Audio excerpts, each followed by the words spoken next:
मैं विनीत लाल श्रृंखला YouTube channel के इस सेगमेंट में आप लोगों का स्वागत करता हूं। आज हम लोग बात करेंगे डिप्लोमेटिक इम्यूनिटी के बारे में, जिसे कूटनीतिक सुरक्षा या कूटनीतिक बचाव भी कह सकते हैं। अभी कुछ दिन पहले आप लोगों ने सुना होगा कि पाकिस्तानी उच्चायोग के 2 ऑफिसर, जिसका नाम मोहम्मद ताहिर और आबिद हुसैन है, उसे भारत सरकार ने जासूसी के मामले को लेकर पाकिस्तान भेजने का निर्देश दिया था। अगर राष्ट्रीय सुरक्षा के दृष्टिकोण से देखें तो जासूसी या जिसे स्पाइंग कहते हैं वह एक जघन्य अपराध है। अगर इसी तरीके के मामले देखें तो कुछ साल पहले कुलभूषण जाधव का नाम आप लोगों ने सुना होगा। कुलभूषण जाधव को पाकिस्तान में स्पाइंग के मामले में ही गिरफ्तार किया गया था और उसको मृत्यु दंड तक की सज़ा वहाँ पर दी गई थी। लेकिन दोनों ही केसेस में अंतर क्या है? तो अंतर डिप्लोमेटिक इम्यूनिटी का है। मामला यह है कि भारत में पाकिस्तानी उच्चायोग के जो ऑफिसर हैं वह डिप्लोमेट हैं और इनको डिप्लोमेटिक इम्यूनिटी प्राप्त है। लेकिन कुलभूषण जाधव के मामले में पाकिस्तान का कहना है कि वह नौसेना का एक सर्विंग ऑफिसर है और वह चूँकि डिप्लोमेट नहीं है इसलिए उसके पास कोई डिप्लोमेटिक इम्यूनिटी नहीं है और इसलिए पाकिस्तान में किसी भी तरीके के अपराध करता है तो उसको पाकिस्तान की सरकार पाकिस्तान के कानून के हिसाब से सज़ा दे सकती है। हालांकि भारत की सरकार उसका विरोध कर रहा है और इंटरनेशनल कोर्ट ऑफ जस्टिस में भी उसके खिलाफ भारत गया है और अभी तक मृत्युदंड उसको नहीं मिला है, उस पर स्टे लगा हुआ है। लेकिन भारत में ये जो 2 ऑफिसर हैं वह चूँकि पाकिस्तानी सरकार के डिप्लोमेट हैं, कूटनीतिज्ञ हैं और इसलिए उनको डिप्लोमेटिक इम्यूनिटी प्राप्त है, उनको कूटनीतिक सुरक्षा प्राप्त है। तो यह डिप्लोमेटिक इम्यूनिटी क्या है?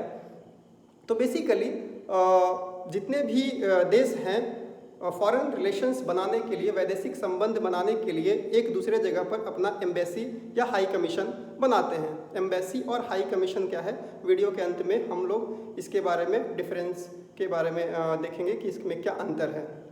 तो फॉरेन पॉलिसी बनाने के लिए एक देश दूसरे देश में अपना एम्बेसी या हाई कमीशन बनाते हैं। जैसे भारत में अगर आप देखेंगे तो लगभग सभी देशों के, यूएस के, पाकिस्तान के, चाइना के या फिर जितने भी देश हैं जिससे भारत का डिप्लोमेटिक रिलेशंस है, यहाँ पर भारत में उसका एक दूतावास होता है या जिसे उच्चायोग भी कहते हैं। उसी तरीके से भारत का भी हर एक देश में जिससे भी भारत का डिप्लोमेटिक रिलेशंस है उस देश में भारत का दूतावास या उच्चायोग वहाँ पर होता है। वह वहाँ पर बेसिकली उस देश का रिप्रेजेंटेटिव होता है और उसका सुरक्षा देने का काम उस देश का होता है और वह सही तरीके से, स्वतंत्र तरीके से काम कर सके, उसलिए उसको डिप्लोमेटिक इम्यूनिटी प्राप्त होता है। और यह डिप्लोमेटिक इम्यूनिटी जो है बेसिकली वियना कन्वेंशन से आया है। वियना ऑस्ट्रिया नामक देश में है और वियना में 1961 में एक कन्वेंशन हुआ था जिसका नाम है Vienna convention on diplomatic relations. और उसी कन्वेंशन में राजदूत या जो उच्चायोग होते हैं, एम्बेसडर या जो हाई कमिश्नर होते हैं, उनके साथ देश कैसा बर्ताव करेगा, किस तरीके का उनको प्रिविलेज प्राप्त होगा, उसके बारे में बहुत सारे नियम कानून बनाए गए और उसको कोडिफाई किया गया। तो वियना कन्वेंशन ऑन जो डिप्लोमेटिक रिलेशंस है वह 1961 में वियना में हुआ था, जिसमें 53 आर्टिकल्स थे, 53 आर्टिकल्स थे। और अभी अगर आप देखें तो 2018 के अनुसार उसमें 192 कंट्री मेंबर हैं, 192 मेंबर्स आर देयर, जो कि सिग्नेटरी मेंबर्स हैं और सब के सब ने रेटिफाई भी किया है। तो जो भी उसके मेंबर हैं वह जो दूसरे देश में अगर या फिर किसी भी देश में अगर अपना एम्बेसी या उच्चायोग को बनाता है तो उस देश की वह जिम्मेवारी होती है कि वह उसको बाहरी सुरक्षा प्रदान करेगा और उसके अलावे किसी तरीके से दूतावास या उच्चायोग में उस देश का इंटरवेंशन नहीं होगा, हस्तक्षेप नहीं होगा। साथ में अगर जो देश है उसको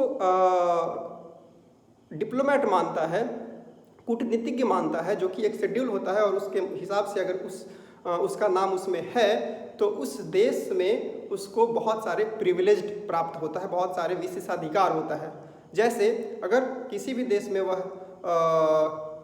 कोई क्राइम करता है, वह चाहे क्रिमिनल क्राइम हो या फिर सिविल क्राइम हो, तो उसके खिलाफ किसी तरीके का FIR लॉज नहीं हो सकता, उसके खिलाफ कोई मुकदमा नहीं चल सकता है उसके खिलाफ कोई वारंट नहीं निकाला जा सकता है, उसके घर या ऑफिसेज में किसी तरीके के छापेमारी या रेड नहीं डाला जा सकता है। तो इस तरीके का उसको विशेषाधिकार प्राप्त होता है और इसलिए उसको विशेषाधिकार दिया जाता है ताकि वह वहाँ पर काम कर सके। नॉर्मली इस तरीके के वाक़या नहीं होते हैं, लेकिन कई बार ऐसे बहुत सारी घटनाएं देखने को भी मिलता है। तो अगर इस तरीके की घटनाएं होती हैं, अगर उस देश के कानून के खिलाफ कोई इलीगल काम करता है तो उस देश के पास क्या अधिकार है? तो उसके पास केवल और केवल एक ही अधिकार है कि उस पर्सन को वह पर्सोना नॉन ग्रेटा करके उसको अवांछित व्यक्ति करार दे सकता है। और अगर वह देश किसी भी डिप्लोमेट के खिलाफ पर्सोना नॉन ग्राटा अगर करता है, अवांछित व्यक्ति अगर उसको करार देता है, जिसको इंग्लिश में not welcome in the country अगर उसको घोषित करता है, तो उसको वह आदेश देता है कि वह देश छोड़कर चला जाए। जिस भी देश से वह आया है वह उस देश में उसको वापस भेज देता है और उसको वापस जाना होता है। अधिकतम डिप्लोमेट के साथ कोई भी जो देश है इतना ही कर सकता है, उसके पास यही अधिकार है अगर वह Vienna convention on diplomatic relations को फॉलो करता है तो। उसके अलावा एक और चीज़ कर सकता है कि अगर कोई भी जो व्यक्ति है, कोई भी जो डिप्लोमेट है, अगर कोई जघन्य अपराध किया हो तो जिस देश का वह डिप्लोमेट है उससे वह सलाह ले सकता है, उसको वह एडवाइस कर सकता है कि जो डिप्लोमेट है उसके खिलाफ जो आपराधिक कानून है चलाने के लिए उसका जो डिप्लोमेटिक इम्यूनिटी है उसको वेव कर दे या फिर उसको विड्रॉ कर दे।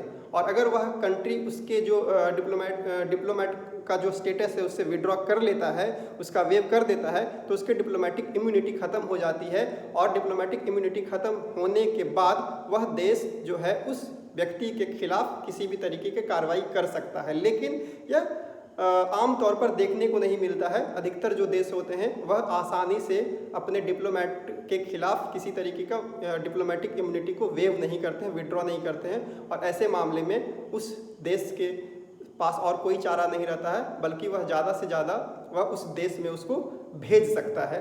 और इसी तरीके की कार्रवाई भारत ने अभी कुछ दिन पहले किया और उस दोनों ही जो ऑफिसर है उसको 24 घंटे के अंदर वहाँ पे वापस भेज दिया। तो वियना कन्वेंशन ऑन जो डिप्लोमेटिक रिलेशंस हैं यह 1961 में आया था, लेकिन अगर इसके हम लोग रूट्स देखें, इसके हम लोग विकास देखें, एवोल्यूशंस देखें, तो प्राचीन काल में भी बहुत पहले भी इस तरीके के दूतों के बारे में जो मास्टर्स होते थे, इन्वॉय होते थे, उसके बारे में बहुत सारे संरक्षण प्राप्त होते थे। अगर बहुत पहले जाएं तो भारत के बहुत सारे जो महाग्रंथ हैं, रामायण और महाभारत में बहुत सारे ऐसे इंस्टांसेस देखने को मिलता है। अगर बहुत फेमस इंसिडेंट अगर आपको याद है तो जब श्री राम लंका के खिलाफ युद्ध लड़ने जा रहे थे तो पहले हनुमान को वहाँ पर भेजा गया था और हनुमान वहाँ पे दूत बनकर गए थे।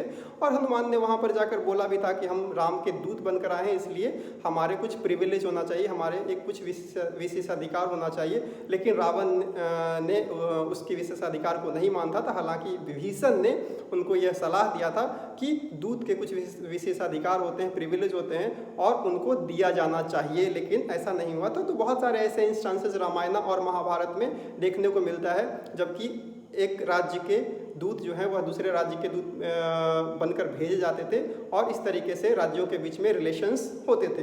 बाद में रोमन साम्राज्य में भी यह देखने को मिलता है, लेकिन फर्स्ट टाइम पहली बार जो मॉडर्न टाइम्स में इसको कोडिफाई करने की कोशिश की गई तो 1815 में 1815 में वियना कांग्रेस में किया गया था। और उसके बाद फिर सेकेंड वर्ल्ड वॉर के बाद जबकि यूनाइटेड नेशंस की स्थापना होती है और उसके बाद फिर वियना कन्वेंशन में ऐसे चीज़ों को कोडिफाई किया गया, जिससे कि जो देश हैं वह अपने स्वतंत्र विदेश नीति को अच्छे तरीके से चलाने के लिए, चूँकि डिपेंडेंसी एक राज्य का दूसरे राज्यों के जो प्रति है वह धीरे धीरे बढ़ रहा था, तो यह बहुत ज़रूरी था कि सभी राज्यों में एक दूसरे के जो उच्चायोग हैं या फिर जो दूतावास हैं वह काम करें। तो इसके लिए ऐसे कोडिफिकेशन किया गया था। उसके अलावा एक और Vienna convention on consular relations करके एक कन्वेंशन 1963 में किया गया था। बेसिकली एम्बेसी में एम्बेसडर होते हैं और कॉन्सुल जो होते हैं बहुत सारे जगह पे, वो कॉन्सुल जनरल वहाँ पे काम करते हैं। दोनों में अंतर ये है कि एम्बेसडर जो होता है, एम्बेसी जो होता है बेसिकली पॉलिटिकल रिलेशंस को डील करता है कंट्रीज़ के बीच में, लेकिन जो कॉन्सुलर जो होते हैं वह बेसिकली सिटीजन्स के ध्यान में रखते हुए सिटीजन्स के जितने प्रॉब्लम्स या जो वीज़ा संबंधी जो चीज़ें हैं उसको डील करता है। तो कॉन्सुलर रिलेशन से भी संबंधित जो चीज़ें हैं वह वियना कन्वेंशन में कोडिफाई किया गया था, लेकिन डिप्लोमेटिक इम्यूनिटी और कॉन्सुलर जो इम्यूनिटी है वह दोनों में बहुत सारे अंतर हैं। डिप्लोमेटिक इम्यूनिटी में बहुत सारे प्रिविलेज्ड प्राप्त होता है, लेकिन कॉन्सुलर इम्यूनिटी में उतने ज़्यादा प्रिविलेज्ड प्राप्त नहीं होता। जिस तरीके से कॉन्सुलर जो जिनको इम्यूनिटी प्राप्त होती है वो अगर ऑफिशियल काम कर रहे होते हैं तब तो वह इम्यूनिटी का एडवांटेज लेते हैं, उनके पास प्रिविलेज होता है, लेकिन अगर जिस समय वह ऑफिशियल काम नहीं कर रहे होते हैं तो उनके खिलाफ कार्रवाई की जा सकती है। साथ ही साथ डिप्लोमेटिक इम्यूनिटी की खास बात यह है कि केवल डिप्लोमेट के ही को ही वह प्राप्त नहीं होता है, बल्कि डिप्लोमेट जितने होते हैं उसके साथ साथ उनके घर वाले और जितने भी उनके बिलोंगिंग्स होते हैं सभी को डिप्लोमेटिक इम्यूनिटी दिया जाता है। और उनको अगर किसी तरीके के संघर्ष की स्थिति होती है, किसी तरीके की कन्फ्लिक्ट की स्थिति होती है उस देश में, तो उसको सुरक्षा प्रदान करने की जो जिम्मेवारी होती है वह उस देश में का होता है जिस देश में उसका एम्बेसी काम कर रहा होता है। लेकिन वह एंट्री नहीं कर सकता है उस एम्बेसी में, क्योंकि जो एम्बेसी होता है वह उस देश का माना जाता है। एम्बेसी के अंदर जितने भी जो प्रॉपर्टीज़ होते हैं वह बेसिकली जिस देश का एम्बेसी या हाई कमीशन होता है उस देश का माना जाता है।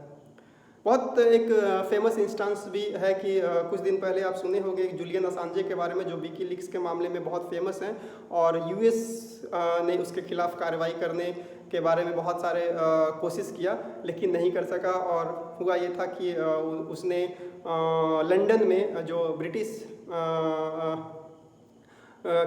ब्रिटेन उसके खिलाफ कार्रवाई करने का कोशिश कर रहा था, लेकिन वह ब्रिटेन में इक्वाडोर के एम्बेसी में जाकर घुस गया और इक्वाडोर के जो एम्बेसी है जो जूलियन असांजे को एसाइलम दे दिया। एसाइलम देने के बाद कोई भी ब्रिटेन इक्वाडोर का जो एम्बेसी है वहाँ पे यूएस या फिर यूके का जो एजेंसी है वह इंटर नहीं कर सकती थी, और वहाँ पे 7 साल तक वहाँ पर रहा और फिर बाद में इक्वाडोर की नागरिकता भी उसने प्राप्त कर ली।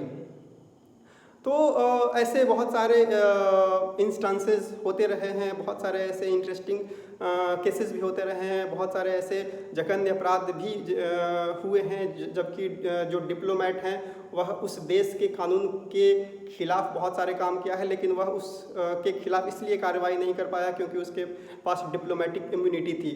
पिछले साल ही 2019 में ब्रिटेन में यूएस की एक डिप्लोमेट की पत्नी ने कार रैश ड्राइविंग करके एक यूके के जो सिटीजन थे उसको एक्सीडेंट कर दिया था और वह मर गया था। उसके खिलाफ बहुत सारे प्रोटेस्ट हुए यूके में कि उस पर कार्रवाई की जाए, लेकिन चूंकि यूके कार्रवाई नहीं कर सकता था क्योंकि वह एक डिप्लोमेट की बीवी थी और उसके पास डिप्लोमेटिक इम्यूनिटी था, और यूके ने बहुत कोशिश किया कि यूएस जो है वह उसका डिप्लोमेटिक इम्यूनिटी को विड्रॉ कर ले, लेकिन यूएस उसके लिए नहीं माना। तो इस तरीके से ऐसी चीज़ें बहुत टाइम होते रहा है। तो डिप्लोमेटिक इम्यूनिटी के बारे में ये सब बातें थी बेसिकली, और इसके बारे में हम लोग समझने की कोशिश किए कि किस तरीके से जो अभी पाकिस्तानी उच्चायोग के जो केसेस हुए हैं और भारतीय उच्चायोग और पाकिस्तानी जो उच्चायोग है उसके में बहुत सारे ऐसे लगातार इस तरीके के केसेस, इस तरह के इंसिडेंट होते रहे हैं, जबकि भारत भी पाकिस्तान उच्चायोग उसके ऑफिसर्स को भेज देता है और पाकिस्तान की बदले की कार्रवाई में भारत के ऑफिसर्स को कुछ ना कुछ ऐसे इलीगल काम के बहाना बनाकर आरोप लगाकर उसको यहाँ पर भेज देता है। और बात करते हैं कि एम्बेसी और हाई कमीशन में क्या अंतर है। इस पूरे वीडियो में आपने देखा होगा कि हम लगातार बात कर रहे हैं उच्चायोग और दूतावास। तो जो हाई कमीशन होता है बेसिकली जो कॉमनवेल्थ कंट्रीज होते हैं, जो राष्ट्रमंडल के जो देश होते हैं वह हाई कमीशन एक दूसरे देश में बनाते हैं, और जो नॉन कॉमनवेल्थ जो कंट्री होते हैं वह एम्बेसी बनाते हैं। दोनों एक दूसरे से बहुत ज़्यादा भिन्न नहीं है, दोनों एक समान ही है। मतलब कि कॉमनवेल्थ जो कंट्रीज़ हैं, कॉमनवेल्थ कंट्रीज़ उसको कहा जाता है जो कि कभी न कभी ब्रिटेन एम्पायर का सदस्य रहा हो, कि कभी न कभी ब्रिटेन उस पर शासन किया हो। और सभी देश कॉमनवेल्थ के अंदर नहीं है, जिस पे भी ब्रिटेन ने शासन किया। बेसिकली 1949 में 1949 में लंदन डिक्लेरेशन एक हुआ था, लंदन में एक कॉन्फ्रेंस हुआ था और उसमें यह तय किया गया था कि उस डिक्लेरेशन को जो मानता है वह कॉमनवेल्थ नेशंस कहलाएगा, और कॉमनवेल्थ नेशंस अगर वह कहलाएगा तो वह हाई कमीशन जो होगा, जो जहाँ भी उस देश का जो कूटनीतिज्ञ होंगे, जो डिप्लोमेट होंगे, वह हाई कमीशन होगा। इसलिए अगर आप देखोगे तो